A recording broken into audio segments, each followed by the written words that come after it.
환영합니다. 여러분의 마음 이곳에서 풀고 가세요. 여러분, 나이 들면 인생이 재미없는 게 당연하다고 체념해버렸죠? 아침에 눈을 떠도 두근거림이 하나도 없고 하루가 끝도 없이 질질 늘어지기만 하고 친구를 만나도 예전처럼 가슴 시린 웃음이 안 나오고 그냥 죽지 않고 사는 거지 하고 스스로를 달래오셨을 겁니다. 아니, 솔직히 말해서 그냥 버티는 거죠. 그렇죠? 그런데요, 절대 그렇지 않습니다. 여러분보다 연세가 훨씬 많으신데도 요즘이 인생에서 가장 신나고 행복하다고 말하는 분들 정말 엄청 많이 계십니다. 걸음걸이는 20년 전처럼 가볍고 눈빛은 청년처럼 맑고 웃음이 하루에도 몇십 번씩 터지는 분들. 대체 이 사람들은 뭘 먹고 사는 걸까요? 돈 때문도 절대 아니고 젊음 때문은 더더욱 아닙니다. 제가 여러 어르신들을 직접 만나고 깊이 관찰하면서 단 한 가지 확실한 공통점을 발견했습니다. 삶이 활짝 다시 열리는 분들은 모두 어떤 7가지를 몸으로 실천하고 계셨습니다.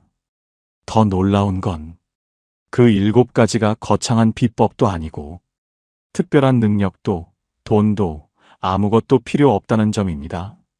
지금 이 영상을 듣고 계신 바로 이 순간부터 누구든 당장 시작할 수 있는 것들입니다. 혹시 마음 한쪽으로 내 나이에 뭘 또 바꿔? 이미 늦었어 하고 포기하고 계셨나요? 절대 아닙니다. 나이는 핑계가 되지 않습니다. 70에도 80에도 심지어 90에도 시작만 하면 삶은 지금 이 순간부터라도 완전히 달라집니다. 아마 여러분 중에는 이미 조용히 실천하고 계신 분도 계실 겁니다. 그렇다면 오늘 이 시간은 그 선택이 얼마나 천재적이었는지 확인하는 순간이 되실 거예요. 반대로 아직 시작 못하신 분이라면 오늘이 바로 여러분 인생 후반전의 첫 번째 장면이 될 수도 있습니다. 지금부터 여러분과 똑같이 사는 맛을 완전히 잃었다고 절규하던 한 분이 어떻게 인생을 송두리째 되찾았는지 그 비밀을 한꺼풀 한꺼풀 벗겨드리겠습니다. 혹시 난 지금도 재미있는데? 하시는 분은 1이라고 댓글 남겨주시고 늙으면 사는 게 다 똑같지라고 생각하시는 분은 2라고 댓글 남겨주세요. 그리고 오늘 주제가 마음에 드신다면 구독과 좋아요 눌러주세요. 여러분의 마음을 안아주는 좋은 컨텐츠로 보답하겠습니다. 첫 번째, 진짜 재미있는 역할에서 시작된다. 여러분, 사람이 왜 나이 들수록 마음이 완전히 무기력해지는지 아십니까? 많은 분들이 이렇게 말씀하십니다. 몸이 예전 같지 않아서요. 할 일이 없어요. 사람들이 나를 잘 안 찾아요. 물론 모두 맞는 말입니다. 하지만 심리학에서는 진짜 이유는 완전히 따로 있다고 칼같이 말합니다. 그건 바로 한 사람의 삶을 지탱해주던 역할이 완전히 사라졌기 때문입니다.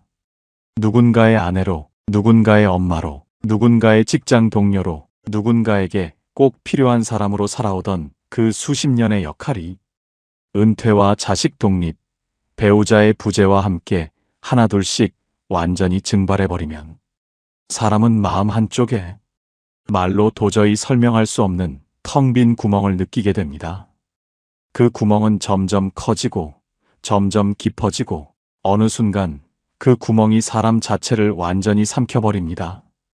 71세 이선희 씨도 그랬습니다. 남편과 사별한 첫 몇 달 동안 선희 씨는 오히려 씩씩한 척 지냈습니다. 그래, 이제 나 혼자도 잘 살아야지. 스스로를 다독이며 괜찮은 척했죠. 주변 사람들도 말했습니다. 아이고, 선희 씨 강하시네요. 역시 대단하십니다. 하지만 선희 씨 본인만이 알고 있었습니다. 그게 얼마나 거짓말인지를. 그러던 어느 날 저녁상을 차려놓고 식탁 의자에 앉은 순간 갑자기 숟가락이 손에서 떨어졌습니다. 오늘 하루 종일 단 한 사람도 나를 찾지 않았네. 그 한마디가 마음 깊은 곳을 날카로운 송곳처럼 찔렀습니다. 그 말을 스스로에게 하고 난 뒤 집이 조용한 게 더 이상 편안하지 않았습니다. 대답할 사람도 없고 기다려주는 사람도 없고 나를 필요로 하는 사람이 단 한 명도 없다는 생각이 마음을 조금씩 그러나 확실하게 잠식해 갔습니다. 밤에는 잠도 안 왔습니다. 아침에는 일어나기 싫었습니다. 하루가 지옥처럼 길고 공허했습니다. 그러던 어느 날이었습니다. 동네 주민센터 게시판에서 하얗게 붙어있는 작은 종이 한 장이 유독 눈에 들어왔습니다. 초등학생 독서 도우미 모집. 아무렇지 않은 안내문인데 이상하게 발걸음이 떨어지지 않았습니다. 선희 씨는 그 자리에 한참을 서 있었습니다. 5분인지 10분인지 모를 시간 동안 그냥 멍하니 그 종이만 바라보고 있었습니다. 내가 뭘 한다고? 나 같은 사람이 가면 민폐지. 애들이 나를 좋아할까? 수십 가지의 생각이 파도처럼 밀려왔습니다. 아니, 정확히 말하면 부정적인 생각들이 폭풍처럼 휘몰아쳤습니다. 그런데 집으로 돌아와도 그 안내문이 마음에서 떨어지지 않았습니다. 저녁을 먹으면서도 TV를 보면서도 잠자리에 누워서도 머릿속 어딘가에서 누군가가 아주 조용히 이렇게 말하는 느낌이었습니다. 한 번만 해봐도 되지 않을까? 그날 밤 선희 씨는 잠이 들지 않았습니다. 천장을 바라보며 조심스레 스스로에게 속삭였습니다. 나 한 번만 해보자. 그 말을 하는데 눈물이 왈칵 쏟아졌습니다. 왜 눈물이 나는지 선희 씨 본인도 정확히 알 수 없었습니다. 다음 날 손이 덜덜 떨렸지만 용기 내어 전화를 걸었습니다. 전화기를 든 손이 떨려서 번호를 3번이나 잘못 눌렀습니다. 그리고 그 순간이 그녀 인생의 한 페이지를 완전히 다시 여는 첫 걸음이었습니다. 첫 봉사날. 책상 앞에 앉은 두 아이가 해맑게 웃으며 이렇게 말했습니다. 선생님, 오늘은 어떤 책 읽어줘요? 그 말이 귀에 닿는 순간 가슴이 불덩어리처럼 뜨겁게 차오르며 눈물이 핑 돌았습니다. 선희 씨는 그 자리에서 울음을 참느라 고개를 돌리고 눈물을 닦아야 했습니다. 내가 할 수 있는 게 없다고 생각했는데 내가 필요했던 아이들이 여기 있었구나. 그날 집으로 돌아오는 길 오래 잊고 지냈던 감정이 되살아났습니다. 아, 나도 누군가에게 아직 필요한 사람이구나. 그 생각을 하는 순간 선희 씨는 버스 정류장 벤치에 주저앉아 한참을 울었습니다. 지나가는 사람들이 쳐다봤지만 선희 씨는 아무 상관도 하지 않았습니다. 이건 슬픔의 눈물이 아니었습니다. 이건 안도의 눈물이었습니다. 이건 살아났다는, 다시 숨쉬게 되었다는 그런 눈물이었습니다. 그날 밤 잠들기 직전 스스로에게 이렇게 말했습니다. 그래, 나 아직 끝난 거 아니다. 여러분, 이건 단순한 감동 이야기가 아닙니다. 실제로 과학적으로 철저하게 증명된 변화입니다. 미국 듀크대 노년심리연구팀은 65세 이상 450명을 6개월간 관찰하며 아주 흥미로운 실험을 진행했습니다. 한 그룹에게는 아주 작은 역할 하나씩을 맡겼습니다. 초등학생에게 책 읽어주기, 동네 길 안내, 실버 프로그램 보조, 반려식물 돌보기, 말벗 전화 봉사, 돈도 필요 없고 젊은 체력도 필요 없는 나도 할 수 있겠다 싶은 역할들입니다. 반대로 다른 그룹은 평소와 똑같은 하루를 보냈습니다. 그리고 6개월 후 연구팀조차 2번이나 데이터를 다시 확인할 정도로 극명한 충격적인 차이가 나타났습니다. 우울감 38% 감소, 하루 활력 42% 증가, 삶의 만족도 28% 상승, 외로움 지수 31% 감소. 인터뷰에서는 여러분이 상상하시는 바로 그 말이 쏟아졌습니다. 아, 나 아직 누군가에게 필요하구나. 내가 있으면 돌아가는 일이 있으니까 다시 살 맛이 나요. 여러분, 이게 바로 역할 재획득 효과입니다. 약도 아니고 운동도 아니고 큰 결심도 아닌 아주 작은 나의 자리 하나가 사람 마음을 송두리째 다시 깨우는 겁니다. 독일 철학자 쇼펜하우어는 이렇게 말했습니다. 사람은 자신이 의미 있다고 느끼는 한 살아갈 힘을 잃지 않는다. 그가 말한 의미란 거창한 목표가 절대 아닙니다. 누가 나를 기다리고 누가 나를 필요로 하고 오늘 내가 있어야 하는 작은 역할 하나입니다. 그 역할이 생기는 순간 사람은 다시 움직이고 다시 웃고 다시 살아갈 힘을 되찾습니다. 여러분, 새로운 역할은 결코 어렵지 않습니다. 아침마다 화분을 돌보는 사람, 걷기 모임에서 코스를 정해주는 사람, 복지관 간식 담당, 손주 숙제 봐주는 사람, 아이들에게 책 읽어주는 사람. 이 아주 작은 역할들이 여러분의 하루의 기다림을 만들고 여러분의 삶에 소속감을 더하고 여러분의 마음에 온기와 활력을 되돌려줍니다. 그리고 그 순간부터 삶은 천천히 그러나 분명하게 움직이기 시작합니다. 선희 씨처럼요. 두 번째, 몸을 움직이세요. 여러분, 사람이 어느 순간부터 사는 맛을 완전히 잃는 이유 중 하나는 몸이 약해져서도 나이가 들어서도 아닙니다. 몸을 거의 움직이지 않기 때문입니다. 움직임이 줄어드는 순간 생각도 콘크리트처럼 굳어가고 감정도 사막처럼 말라가고 삶의 색깔이 서서히 완전히 빠져버립니다. 73세 박종만 씨가 딱 그랬습니다. 종만 씨는 40년 넘게 공장에서 일했습니다. 가족들 말로는 일이 곧 인생이었다 할 정도로 매일 아침 6시에 일어나 점심도 대충 때울 정도로 열심히 일했고 퇴근 후에도 기계 돌아가는 소리를 생각하는 그런 사람이었습니다. 그런데 은퇴 후 인생이 완전히 멈춰버렸습니다. 처음 두어 달은 늦잠도 자보고 여유를 즐기는 것 같았지만 어느 날 아침 밥상을 앞에 두고 멍하니 밥을 뜨다가 갑자기 스스로에게 이렇게 중얼거렸습니다. 나 왜 이렇게 사는 것 같지가 않지? 종만 씨는 그날 밥을 다 먹지 못했습니다. 식욕이 뚝 떨어졌습니다. 그리고 그날 이후로 밥맛이 없어졌고 잠도 얕아졌고 말수도 줄어들었습니다. 아내가 처음에는 참았지만 나중에는 참을 수가 없었습니다. 어느 날 저녁 아내가 동네에서 작은 걷기 모임을 소개했습니다. 여보, 그냥 한 번만 나가봐. 가서 싫으면 안 하면 되잖아. 종만 씨는 처음에 단호하게 말했습니다. 나 그런 거 안 해. 괜히 민폐만 돼. 하지만 그날 밤 잠이 잘 오지 않았습니다. 침대에 누운 채 문득 이런 생각이 들었습니다.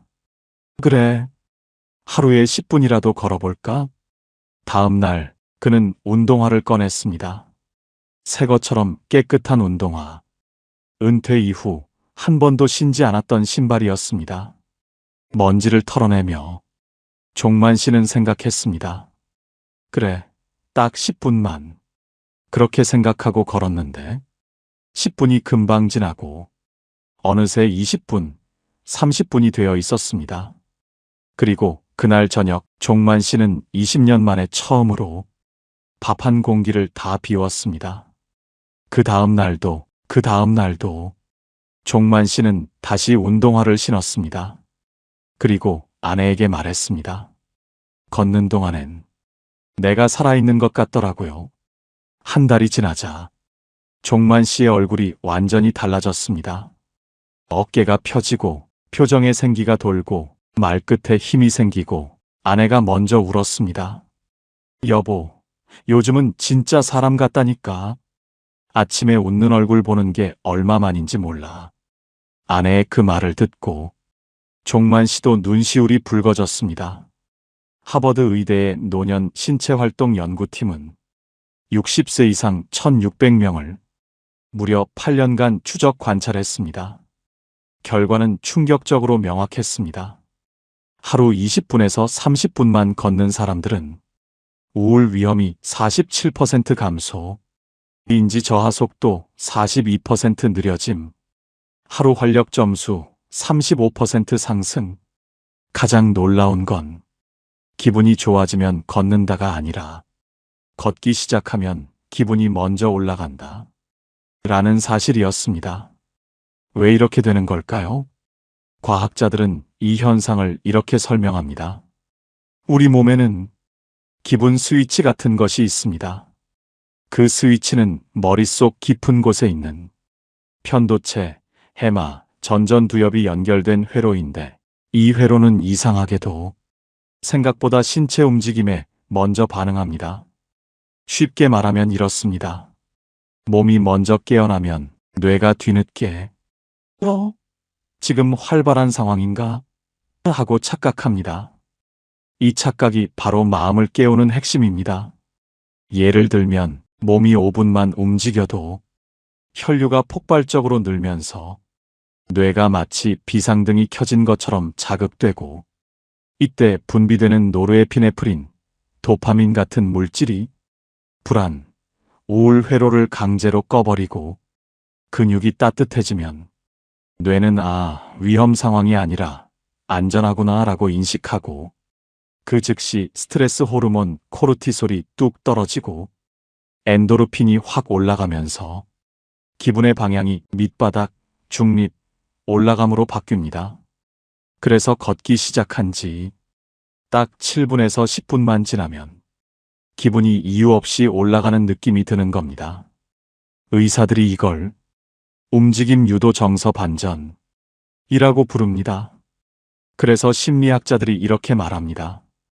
운동은 감정의 원인이 아니라 감정을 켜는 스위치다.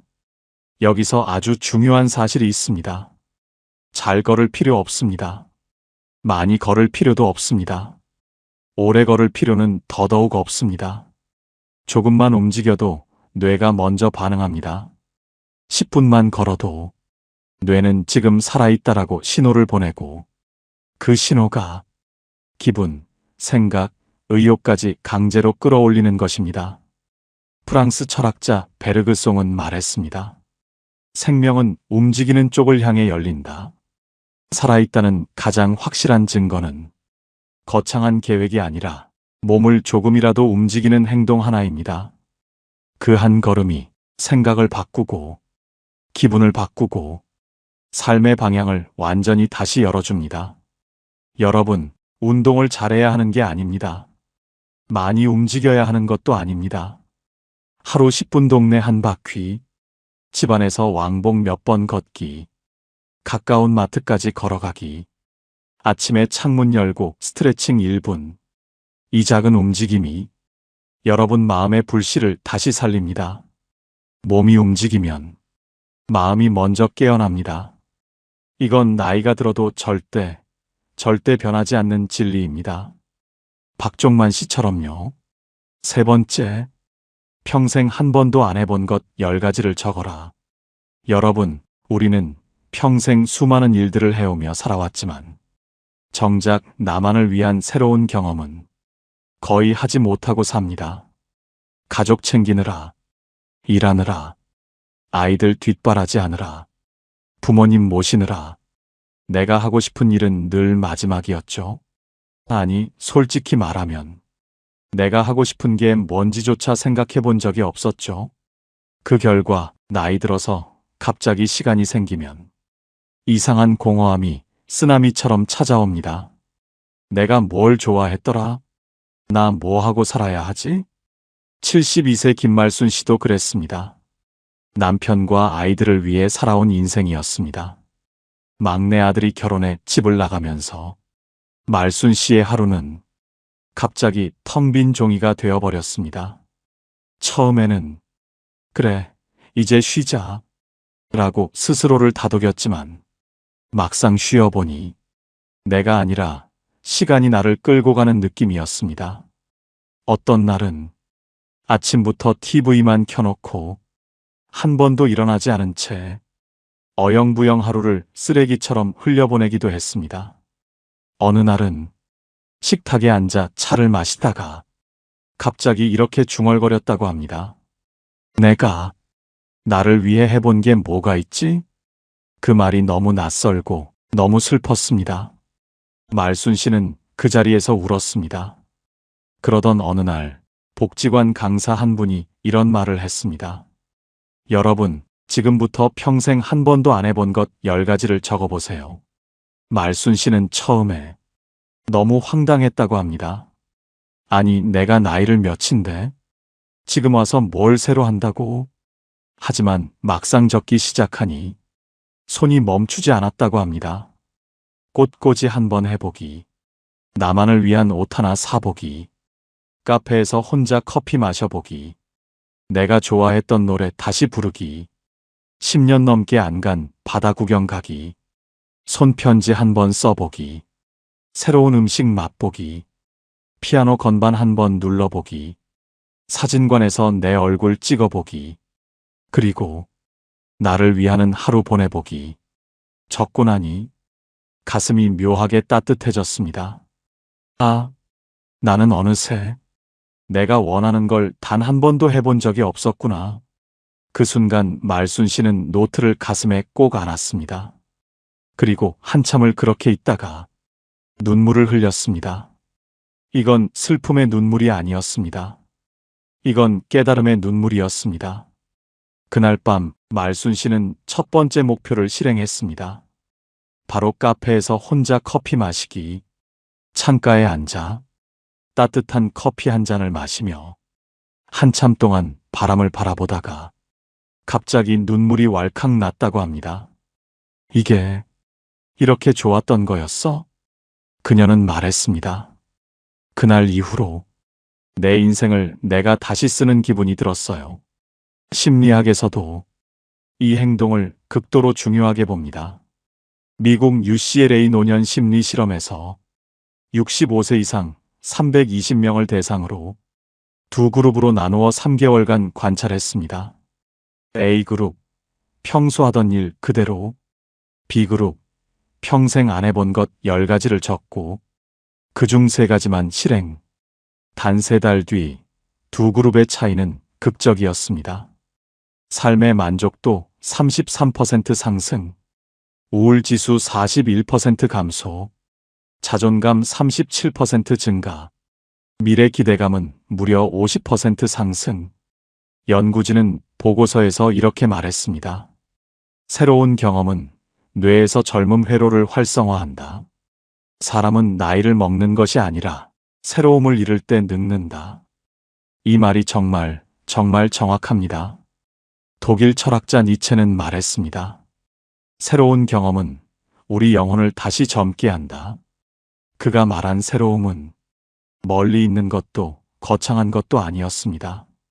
그저 내가 한 번도 해보지 않은 작은 시도 하나입니다. 그것이 뇌를 깨우고 마음을 움직이고 삶을 다시 살아 숨쉬게 만듭니다. 여러분, 지금 당장 종이와 펜을 꺼내세요. 아니면 스마트폰 메모장이라도 좋습니다. 그리고 적어보세요. 평생 한 번도 안 해본 것 10가지. 내가 하고 싶었지만 못했던 것. 해보고 싶다고 생각만 했던 것. 누군가가 좋다고 했는데 나는 안 해본 것. 무서워서, 창피해서, 나이 때문에 포기했던 것. 모조리 적어보세요. 그리고 그 중에서 딱 하나만 오늘부터 시작하세요. 그 하나가 여러분 인생의 나머지 절반을 완전히 바꿔놓을 겁니다. 김말순 씨처럼요. 4번째, 사람이 있는 곳으로 나가라. 여러분, 사람이 혼자 있으면 정말 죽습니다. 비유가 아니라 정말 죽습니다. 72세 최근수 씨가 그랬습니다. 아내와 사별하고 난 뒤 근수 씨는 점점 사람을 피하기 시작했습니다. 내가 나가봤자 누가 반가워하겠어. 괜히 나가서 민폐만 되지. 이런 생각이 머릿속을 완전히 지배했습니다. 그렇게 1년, 2년이 지나자 근수 씨는 말 그대로 집에 갇혔습니다. 하루 종일 아무도 만나지 않고 아무도 보지 않고 TV와 나 둘이서만 살았습니다. 어느 날 저녁 근수 씨는 문득 거울을 봤습니다. 그런데 거울 속 얼굴이 자신의 얼굴 같지가 않았습니다. 눈빛이 죽어 있고 입꼬리는 축 처져 있고 살아있는 사람 같지가 않았습니다. 그날 밤 근수 씨는 잠이 들지 않았습니다. 나 이렇게 살다가 죽는 건가? 그러던 어느 날 동네 공원을 지나가다가 장기판 앞에 앉아있는 어르신들을 봤습니다. 웃고 떠들고 장기 두는 모습. 근수 씨는 그 자리에 한참을 서서 바라봤습니다. 그리고 문득 이런 생각이 들었습니다. 그래, 아무도 나를 부르지 않는다면 내가 먼저 가야 하는 거 아닐까? 그 말이 스스로도 놀라웠다고 합니다. 다음 날 근수 씨는 깊게 숨을 들이마신 뒤 조용히 외투를 걸쳤습니다. 그리고 스스로에게 말했습니다. 그래, 딱 10분만 앉아보다 오자. 장기판 앞에 앉은 첫날 아무 말도 하지 않았습니다. 그저 사람들이 장기를 두는 모습만 바라보다가 그중 한 분이 말을 걸었습니다. 어르신도 장기 두세요? 근수 씨는 오랜만에 자기 입에서 나오는 목소리를 들었습니다. 예, 조금은요. 그 작은 대답 하나가 생각보다 훨씬 더 큰 변화를 불러왔습니다. 다음 주에는 옆자리에 앉아 같이 판을 보다가 중간중간 말을 나누었습니다. 이 수는 어떨까요? 아, 그건 위험한데요. 오랜만에 들리는 자기 웃음소리. 근수 씨는 그 순간을 잊지 못한다고 말했습니다. 아, 나 아직 이렇게 웃을 수 있었구나. 그리고 그날 밤 근수 씨는 5년 만에 처음으로 깊은 잠을 잤습니다. 세계보건기구 WHO는 65세 이상 2만 명을 대상으로 8년 동안 관계, 행복, 건강을 추적한 연구에서 충격적인 결론을 내렸습니다. 고독은 흡연, 비만보다 더 강력한 사망 위험 요인이다.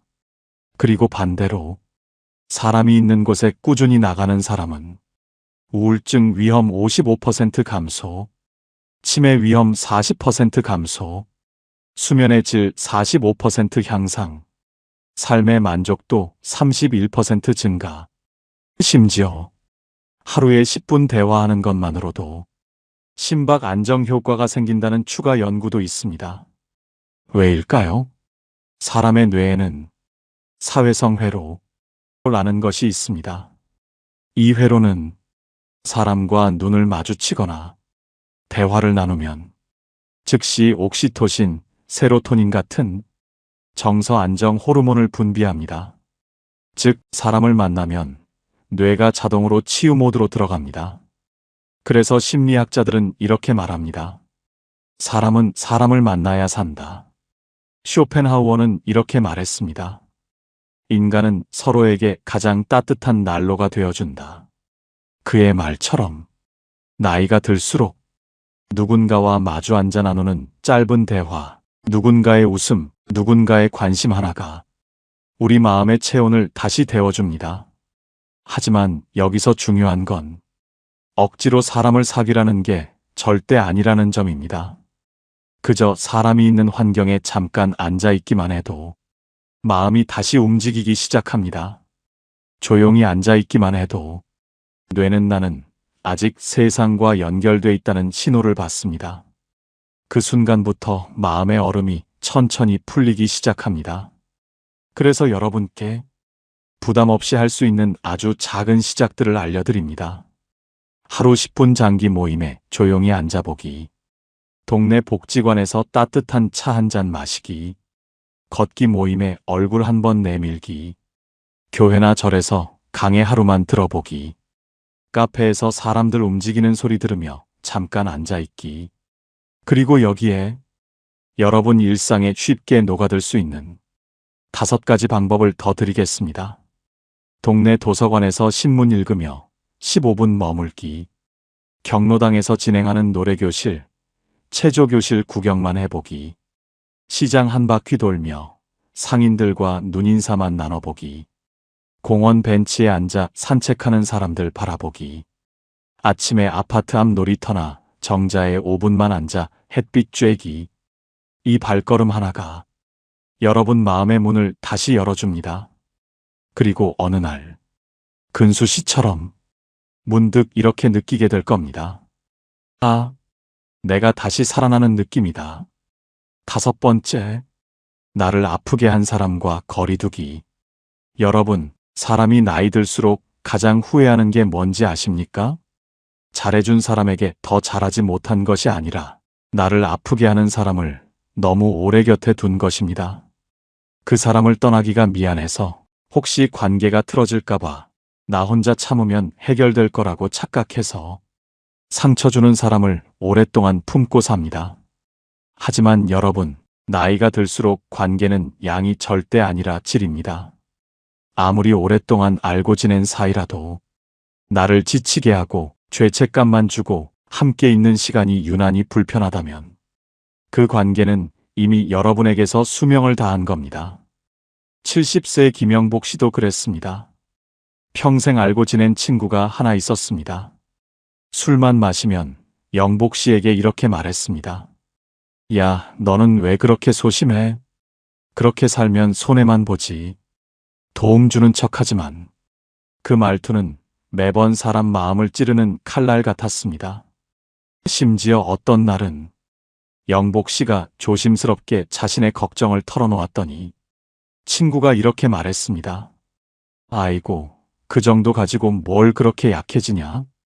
그 말을 듣는 순간 마음속 빗장이 딸깍하고 닫히는 소리가 났다고 했습니다. 영복 씨는 그날 밤 혼자 울었습니다. 그러던 어느 날 무료 건강 강좌에서 강사가 말했습니다. 나를 아프게 하는 사람과 거리를 두는 건 그 사람을 미워해서가 아니라 나의 삶을 지키기 위한 최소한의 예의입니다. 그 말을 듣는 순간 영복 씨는 가슴이 울컥하며 이렇게 생각했습니다. 그래, 나는 왜 평생 나한테 예의를 못 지킨 거지?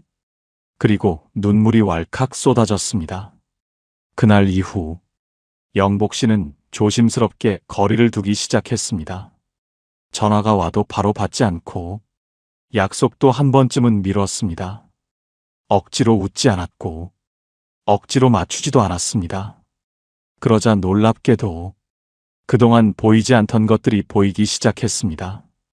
아내의 잔잔한 배려, 아들딸의 따뜻한 안부, 옆집 아주머니의 정성스러운 인사, 걷기 모임에서 새로 만난 사람들의 다정한 눈빛. 그는 말했습니다. 한 사람과 거리를 두니까 내 인생 전체가 편해지더라고요. 여러분, 심리학에서는 이를 정서적 독립이라고 부릅니다. 특징은 아주 단순합니다. 자꾸 기가 빨리는 사람에게서 서서히 거리두기, 상처 주는 말 앞에서 웃는 척 하지 않기, 나를 약하게 만드는 관계에 의무감 느끼지 않기, 좋은 관계에 더 많은 에너지 쓰기, 나를 편하게 해주는 사람을 독립적으로 찾기. 하버드 성인 발달 연구에서도 밝혔습니다. 60대 이후 행복을 가장 크게 좌우하는 것은 돈도 건강도 아닌 마음이 편한 인간관계입니다. 특히 스트레스를 주는 사람을 피하는 행동이 삶의 만족도를 32%나 끌어올렸다고 합니다. 그래서 여러분께 말하고 싶습니다. 나를 아프게 하는 사람을 피하는 건 이기적인 행동이 아니라 건강한 선택입니다. 독일 철학자 니체도 이렇게 말했습니다. 당신을 아프게 하는 사람으로부터 거리를 둘 용기, 그 용기가 바로 자유다. 여러분, 우리는 이제 남은 인생을 불편한 관계에 소모할 시간이 단 1분도 없습니다. 기분이 상하는 자리는 줄이고 마음이 편한 자리, 나를 존중해주는 사람과의 시간을 늘리세요. 그게 바로 인생 후반전을 가볍게, 따뜻하게 내 편인 사람들 속에서 살아가는 방법입니다. 6번째, 나에게 잘 살았다라고 말해줘라. 여러분, 살아오면서 얼마나 많은 말을 들으셨습니까? 엄마, 이것 좀 해줘. 아버지, 이건 왜 이래 했어요? 그 나이에 뭘 또 시작하려고 그래요? 그 정도도 못 참아? 당신이 좀 더 잘했어야지. 평생 누군가의 부탁을 들어주고, 누군가의 기대를 맞춰주고, 누군가의 기준에 자신을 억지로 끼워 맞추며 살아오셨습니다. 그런데 정작 나 자신에게 해준 말은 무엇이었습니까? 대부분 이렇게 말합니다. 나는 그동안 뭘 했나 모르겠다. 나는 왜 항상 부족하지? 나는 왜 이렇게 못났지? 여러분, 정말 그렇습니까? 정말 스스로에게 그렇게까지 모질게 굴어야 합니까? 70대 윤정임 씨가 그랬습니다. 자식 둘 키워내고 20년 넘게 남편 병간호하고 그 사이 온갖 허드렛일하며 집안을 지켜냈습니다. 그런데도 정임 씨는 늘 스스로를 탓했습니다. 나는 뭐 대단한 것도 없고 다들 더 잘 사는데 나는 왜 이 모양인가. 이 말이 습관처럼 입에 붙어 있었습니다. 그러던 어느 날 복지관 마음 수업에서 강사가 조용히 한 문장을 꺼냈습니다. 여러분, 평생 누구에게 인정받으려고 살아오셨나요? 그 한 문장이 정임 씨 마음을 송곳처럼 찔렀습니다. 강사는 다시 말했습니다. 이제는 남이 아니라 여러분 자신에게 정말 잘 살았다라고 말해줘야 할 때입니다. 그 말을 듣는 순간 정임 씨의 눈에서 눈물이 폭포처럼 쏟아졌습니다. 맞다. 나는 한 번도 나에게 고맙다고 말해준 적이 없었구나. 남편 간호하던 그 밤들, 홀로 눈물 삼키며 살았던 그 시절, 아이들 뒷바라지하며 새벽까지 버텼던 날들, 몸 아프면서도 식구들 챙겼던 그 손길들. 그건 못난 삶이 절대 아니라 누가 들어도 잘 살아낸 인생이었습니다. 그날 이후 정임 씨는 매일 아침 거울 앞에서 아주 작은 의식을 만들었습니다. 스스로에게 말하는 겁니다. 정임아, 너 참 잘 살았다. 진짜 고생 많았다. 남은 인생은 너 편하게 살게 해줄게. 그 말을 몇 번 반복했을 뿐인데 놀라운 변화가 찾아왔습니다. 마음이 완전히 편해졌고, 잠이 깊어졌고, 식욕이 돌아왔고, 표정이 부드러워졌습니다. 심리학에서는 이를 자기자비 효과라고 부릅니다. 자기 자신을 꾸짖는 대신 따뜻한 말 한마디를 건넬 때 뇌에서 세로토닌과 옥시토신 같은 안정 호르몬이 분비됩니다. 이것이 마음의 통증을 줄이고 감정의 회복력을 극적으로 높여주는 역할을 합니다. 특히 노년기에 자기 자비를 실천하는 사람들은 삶의 만족도가 평균 41% 높고 우울감이 절반 이하로 떨어지며 남은 인생을 긍정적으로 바라볼 힘이 훨씬 강하다고 밝혀졌습니다. 그러니 여러분, 부탁드립니다. 이제는 스스로에게 따뜻한 말을 해주십시오. 언제까지 남들에게만 친절하고 자신에게만 잔인하게 살 겁니까? 여러분이 지나온 삶은 누가 봐도 정말 잘 살아낸 인생입니다. 그 사실을 여러분이 먼저 인정해야 합니다. 프랑스 철학자 몽테뉴는 이렇게 말했습니다. 우리는 타인을 위로하면서 살아왔지만 정작 위로받아야 하는 건 우리 자신이다. 이제는 여러분 마음을 여러분 스스로 안아줄 차례입니다. 오늘 밤 잠들기 전에 이렇게 한마디 해보세요. 나 정말 고생 많았다. 나는 정말 잘 살아왔다. 나 정말 잘했다. 잘 살고 있다. 그 한마디가 여러분의 남은 인생을 포근하게 감싸줄 것입니다. 7번째, 웃어라. 여러분, 혹시 이런 경험 있으신가요? 웃을 일이 없어서 안 웃는 게 아니라 안 웃으니까 점점 웃을 일이 사라지는 느낌. 나이 들수록 표정이 굳고 미소가 줄어드는 가장 큰 이유는 생활이 지루해서가 아니라 감정 근육이 완전히 굳어버렸기 때문입니다. 웃음은 그냥 감정의 결과가 아닙니다. 웃음은 감정을 먼저 움직이는 버튼입니다. 70세 이도하 씨가 그랬습니다. 남편과 사별하고 난 뒤 친구들도 하나둘 멀어지고 동네 이야기도 점점 나와 상관없는 얘기처럼 느껴지기 시작했습니다. 도하 씨 스스로 말했습니다. 웃을 일이 없으니까 얼굴이 자꾸 굳더라고요. 그러던 어느 날 익숙한 버스 정류장에서 문득 유리창에 비친 자신의 얼굴을 보게 됐습니다. 입꼬리가 축 처져 있고 피곤한 표정, 그리고 스스로도 놀랄 만큼 아무 표정도 없는 얼굴이었습니다. 그 순간 마음속에서 이런 말이 흘렀습니다. 아, 내가 이렇게 살고 있었구나. 도하 씨는 그 자리에서 울었습니다. 그날 밤 도하 씨는 TV에서 우연히 웃음 치료 강의를 보았습니다. 강사가 이렇게 말했습니다. 웃음은 기분이 좋아야 나오는 게 아닙니다. 웃어야 기분이 좋아집니다. 도하 씨는 바로 다음 날 거울 앞에 서서 입꼬리를 1cm만 올려봤습니다. 처음엔 어색하고 민망했고 내가 뭐 하고 있나 싶었지만 이상하게도 1cm 올린 그 얼굴이 어제보다 조금은 살아있는 표정처럼 보였습니다. 그날 이후 도하 씨는 하루에 3번만 의식적으로 웃는 표정을 지었습니다. 아침에 거울 보면서 5초, 점심 먹고 나서 5초, 잠들기 전에 5초, 단 15초. 그런데 변화는 너무 빨리 찾아왔습니다. 아파트 경비 아저씨가 먼저 인사하면서 말했습니다. 어휴, 오늘 표정 좋으시네. 무슨 좋은 일 있으셨어요? 이 말을 듣는 순간 도하 씨 마음 깊은 곳에서 따뜻한 무언가가 탁 하고 켜졌습니다. 바로 다음 날 동네 카페에서 커피를 주문하는데 알바생이 웃으며 말했습니다. 어머니, 오늘 기분 좋으신가 봐요? 표정이 정말 예뻐요. 그날 밤 도하 씨는 혼잣말처럼 속삭였습니다. 아, 내가 다시 사람이 되어가는 기분이다. 이걸 심리학에서는 표정 피드백 효과라고 합니다.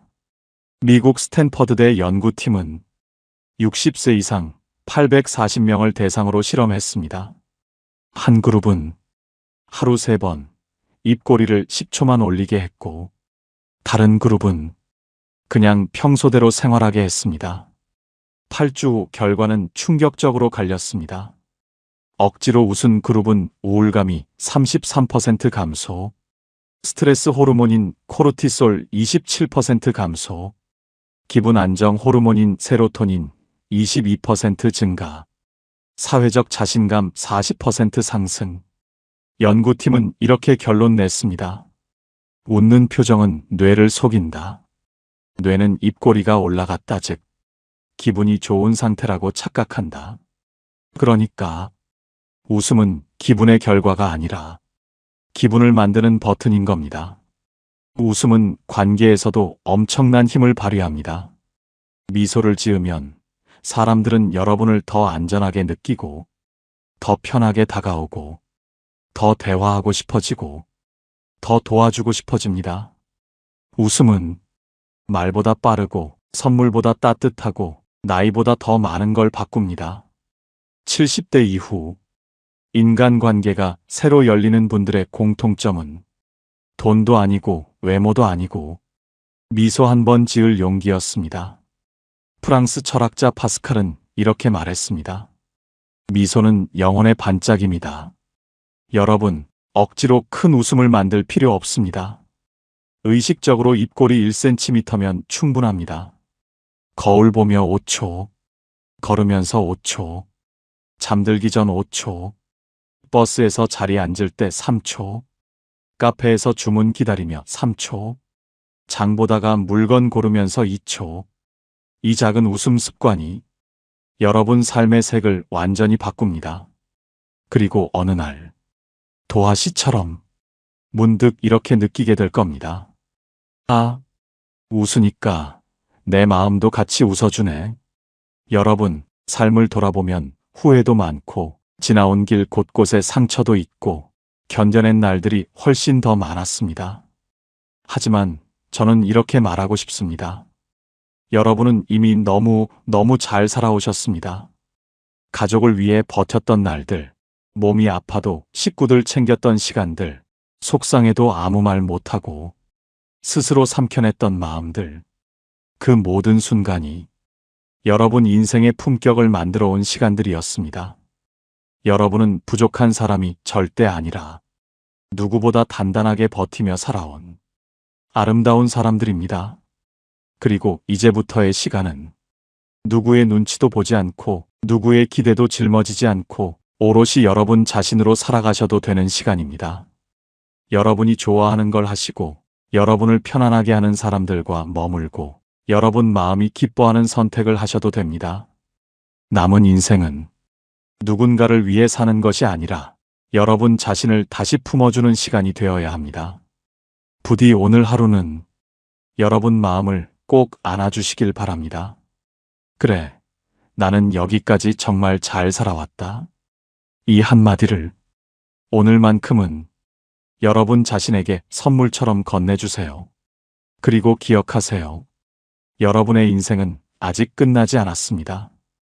여러분의 따뜻함, 여러분의 눈빛, 여러분의 미소는 누군가에게 여전히 큰 힘이 됩니다. 앞으로 펼쳐질 시간들이 지금까지의 삶보다 훨씬 더 고요하고 훨씬 더 깊고 훨씬 더 따뜻하길 진심으로 바랍니다.